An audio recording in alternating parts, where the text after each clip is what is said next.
The journey to get here has been long and perilous. And by that I mean I had to do an extra video, but we are finally doing Hell in a Cell. Let's just get to it. Thank God! Title matches are consistent. This is the first pay-per-view where I haven't had to do anything. Thank fuck. I guess we're skipping a title match at a pay-per-view. And we welcome you to Hell in a Cell in New Jersey. And up first, the Intercontinental Champion Primo is going to defend his IC title against Evan Bourne. I can't believe that Primo actually got this to happen. Well, I should say Primo. I can't believe Evan Bourne had this happen. I mean, it looks so good for Evan Bourne. And now he's getting a shot at the IC title. Kofi fell first. Primo looks to take out Bourne. Can Evan take down Primo? I mean, he's been on fire, so I would hope so. Primo and Evan Bourne, two of WWE's fittest mid-carders. That's an insult, not a compliment. Best mid-carders go one-on-one to determine who is better. And now Primo is immediately running at Evan. In order to beat Evan, you have to be just as fast, if not faster, than Evan Bourne. That is what Primo has been learning after he watched Bourne a couple weeks ago on SmackDown. Speed is key and not missing, but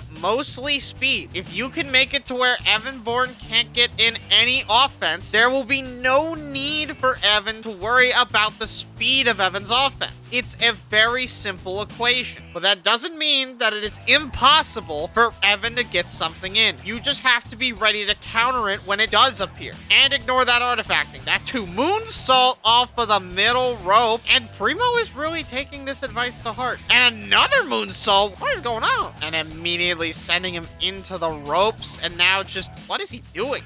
Oh, he's locking the leg around the rope. And now Primo with a diving headbutt to Evan Bourne. Just like that. Wait, Evan, right in the kick is what cost him backstabber. And that is it? Yes, it is. He's not close enough to the ropes. Primo beats Evan clean as a damn whistle. How did Primo do this? I don't know, but he beat Evan Bourne. That's what matters. That put Primo at 3. Okay, somebody needs to nerf this bozo. How is he higher than 10? How has he been higher than 10 this whole time? Okay, and that did move Evan Bourne down. Up next, the rematch from SummerSlam. Sheamus, Kane, again. The United States champion Sheamus is gonna take on Kane again. Now, last time at SummerSlam, Kane beat up 2 people in a triple threat match, and Sheamus dealt with him. He did put him through the announce table, so there was a little bit of struggle, but Sheamus did take care of Kane. But now Kane looks even more unstoppable.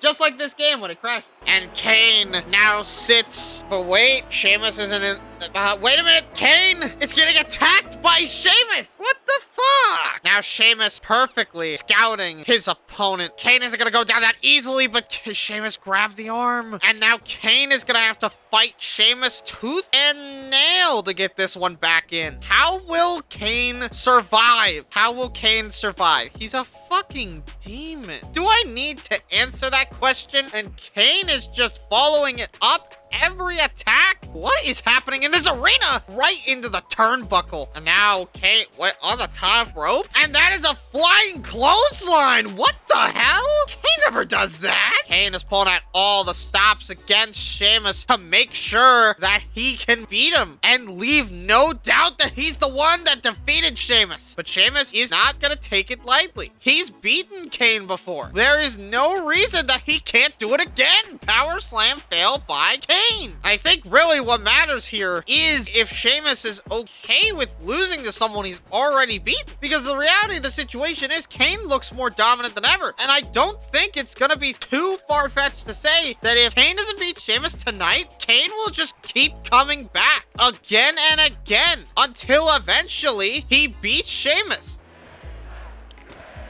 And now the fans are chanting for Sheamus. They want him to win. They don't want the demon to come out. They want Sheamus to continue his fight back, and he's giving it to him with a massive German suplex. And now Kane finally just sending him to the floor. Taking up, okay. Wait a minute, Kane? Right into the announce table. But he got done. That wasn't satisfying for Kane. And he immediately hits him with yet another attack. Kane, chokeslam, straight through the announce table. Kane is done with Sheamus. Sheamus just wants to get back in the ring, but instead he's gonna get his arm punched straight on the concrete. And wait a minute. Oh, wait. Sheamus tripped Kane up. Count of 7 by the referee. Don't tell me after all that he loses by count out. Okay, Kane is back in the ring. Immediate clothesline. And wait a minute, there's a massive sidewalk slam. Oh my God. And he is done. Wait, no choke slam by Sheamus. But another choke slam just proves that the real winner tonight is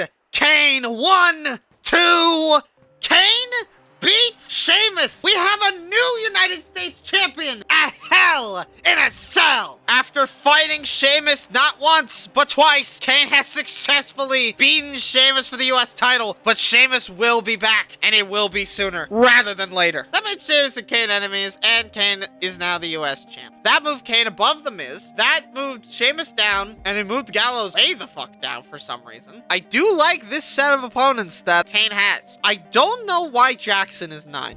Anyways, I get to skip a match in a pay-per-view. This is fucking stupid. Hey guys, guess what? It was an attacking cutscene and then a finisher. I fucking hate this shit. That didn't even move Nikki Below Brie. Anyways, the Acronym Collective versus the Straight Edge Society. And we welcome you back on Hell in a Cell, technically, because it's...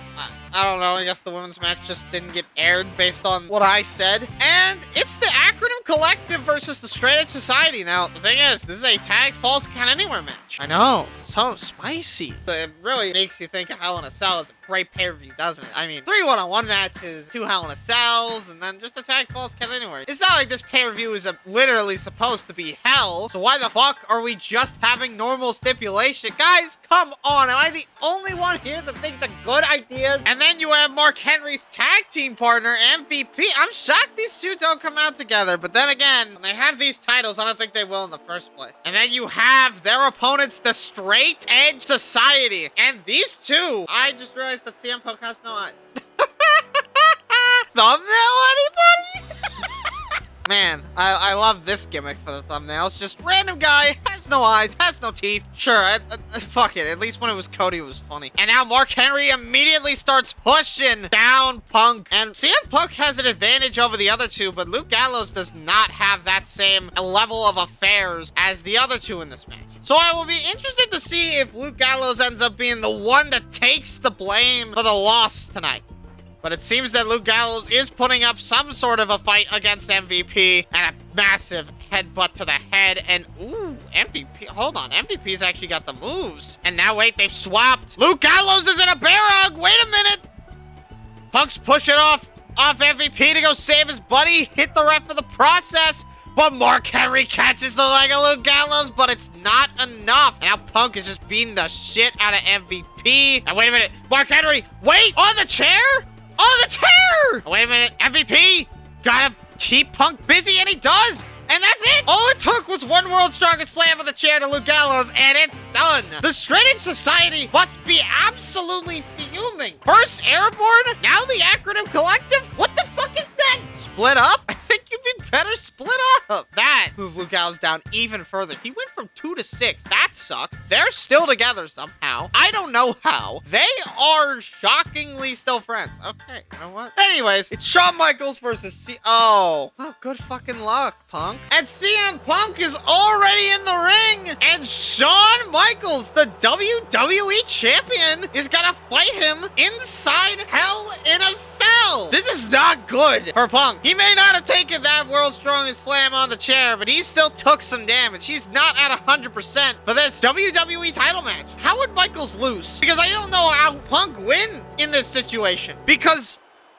well, I know how I lose, because the game freezes. It's great. And Shawn Michaels and Punk immediately just trying to win this match like any other with an opening power slam. At this point, it's kind of a cliche. But Michaels and Punk are not going to come in this match just to be dicks. They're going to come in here to fight like wrestlers. Punk is determined to beat Shawn, and Shawn is determined to beat Punk. There is nowhere to go, but I didn't press X. Why did it do that? There is nowhere to go for both of these men, but in side and within the structure of the Hell in a Cell, and it seems that Shawn is already hitting that elbow drop we all love. A reminder, the Hell in a Cell structure doesn't matter unless someone decides to leave the ring. Otherwise, it's just a one-on-one match. If the match stays entirely within the ring, this stipulation does not matter. It's kind of like a Falls Count Anywhere match. The stipulation only matters if you choose for it to matter, which you should. That doesn't mean that you will. I mean, Punk definitely doesn't want to leave the ring, mostly because he's already taken some punishment. Punk.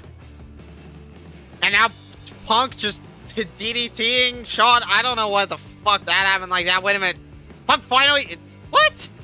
And now, oh, Punk hitting Shawn with a chair. Now Shawn with that criminal uppercut, and now Mac. Oh, but he landed on the chair on his ass. And now just beating him down for that infraction. And now it's take 2 tonight. More chair shots. Shawn Michaels goes for the top rope elbow drop. Wait a minute, Shawn, come on, it's tuning time. We gotta tune up the band. They're performing this Sunday, and it's time. The cue is on, and CM Punk has been put to rest. 1, 2, what? He kicked out, baiting him outside with all DX call signs. Punk doesn't want to leave. He absolutely refuses to. Sending him back in the ring. Punk wants to keep this action entirely within the ring. Is genuine bullshit. Wait a minute. Michaels with a massive roll-up on Punk. Is that the end of the match? 1 and 2 and what? What a way for that Hell in a Cell match to end. Michaels leaves the structure, not even touching the walls. What the fuck? Hopefully the next Hell in a Cell match isn't that level of bullshit, because that was stupid. And we welcome you to the main event of Hell in a Cell. Big Show and Chris Jericho go one-on-one inside the steel structure. Now, Big Show and Jericho, they fought inside a steel cage 2 weeks before. And you know who won? Jericho. But he escaped the cage through the door. This is not going to be a thing. Neither is this crash. Jericho is gonna have to prove that he can beat Big Show clean. No doors, no cage escape, no nothing. I just want to finish the fucking video. And Big Show and Jericho are finally gonna face one-on-one inside of this hellish structure. And these two have been feuding for a while now. Whether it was a one-on-one experience between the two, or the Iron Man match, or the Steel Cage match, or the 3 Night of Champions multi-man matches, Big Show and Jericho are definitely gonna have to try their ass off if they want to get out tonight. Now, Big Show, wait just a damn minute. And a boom! My God, a clothesline on the cage! And now hitting him into the cage multiple times. Turn around, Jericho! It's a spear, and he slammed himself straight into the steel cage. And a back suplex on the ground, as opposed to on the ceiling. And now turning him around for the spear. Wait a minute. Big Show spearing him again, this time through the cage wall. And now taking apart the announce table. And fuck it, why not? He's taking off both announce tables. And now he's climbing the cage. Oh my God. What are we gonna see Big Show do? Jericho hesitant to go up there, but he fucking will. Wait a minute. Oh my God, a choke slam straight off the hell. Right on to that Spanish announce table. Big Show awaits. He's just pacing, waiting to see if Jericho will get up. And he is. How is Jericho still fighting? How is Jericho still breathing in this match? I had to be honest. I don't really know. Spear. Wait just a minute. No spear just yet. But a spear on top of the cage. Wait, knockout punch. Oh God, a hog log. Now Jericho, is he gonna get put through it? No, wait. DDT on top of the steel cage. These two are fighting dangerously far on top of the cell. What the fuck? Wait, Jericho is close.